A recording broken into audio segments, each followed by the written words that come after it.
Hi, can you tell me your name? And I'm Raymond Benton from Ghana. okay, and what are you doing here this year? I'm here to present a project that we implemented in a village by name Opim in the central region of Ghana. Okay, and you won the last year were you a finalist in the Stockholm Junior Water Prize? Yes, I was a finalist in the Stockholm Junior Water Prize 2010. For a water filter? Yes. We designed a filtration system to treat water for a community, and we gained sponsorship from ITT, Black and Beach Workshop of People, to implement our project this year. Oh, great. So, and what's your name? Yeah, I'm Bruno Akimidi-Sandres from Ghana. Okay, great. And you're here also for this project. Can you tell me a little bit what you guys did in the last year with this sponsorship? Yes. Last year, when we got the sponsorship, we went back home and we did some lab work, and we were able to improve on our design using some basic materials found in the community: sand, charcoal, and some gravels, and we were able to make the system to purify water. Okay, and did you work directly with the community, or did you focus more on the technology? Yes, we worked with the community. Everything we did, for example, they provided the labor. Sometimes they didn't have the skilled labor, so we had to get it outside the community. But we worked with the community to implement the project. Okay, and what were some of your experiences, or that you would want to share for others who have similar ideas? How do you work with the community? And mostly it's very difficult because most of them won't actually get what you are doing until they see the results. So I think it's always best to make sure that the community understands what you are doing, and in that case I think everything will be easier. So what are some examples of challenges you can face? Yes,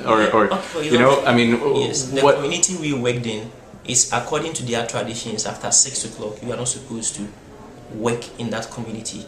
So while we wanted everything to speed up and work fast, in such a community you have to stop everything at 6 and come back the next day. But we had to cope with it, and some of the people will also come to you, ask you lots of questions about what you are doing. In fact, it was a very nice experience, but somehow challenging. Great. And Raymond, what would you say are your next steps? Well, we are actually thinking of implementing or adding the ozone filtration to make our project more feasible with the community. And one thing I also like to say, like, when one is embarking on a journey of purifying water for people, the person should never stop or relent in achieving that goal, because water really is life, and one must make sure he achieves the goal he has set to help the people. So one last quick question. Can you just give the people watching this video an idea of what kind of community it was? How big was the community? Was it a village? Was it a town?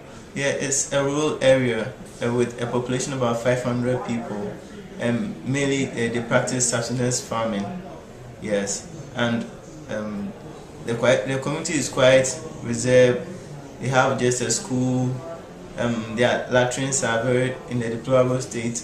There's no health facility in that community, so they have to travel about 5 miles to other places to get health services. So, yeah. Okay, let me ask you one more question, because I think well, it's interesting that you say ozone filtration might be the next step, because it's a relatively small community, and you were tried out all these local materials first. So what made you change your mind to ozone filtration? Yes, our system is effective to a point, and then our colleagues from Netherlands, they are developing the ozone system, and with that we are hoping to actually get a certain quality of water, which is not only accepted by Ghana but accepted everywhere. But for now, what we have is accepted in Ghana, but we think we can still make it more pure when we use the ozone system. Yes. Okay, thank you very much, both of you, and have a good World Water Week.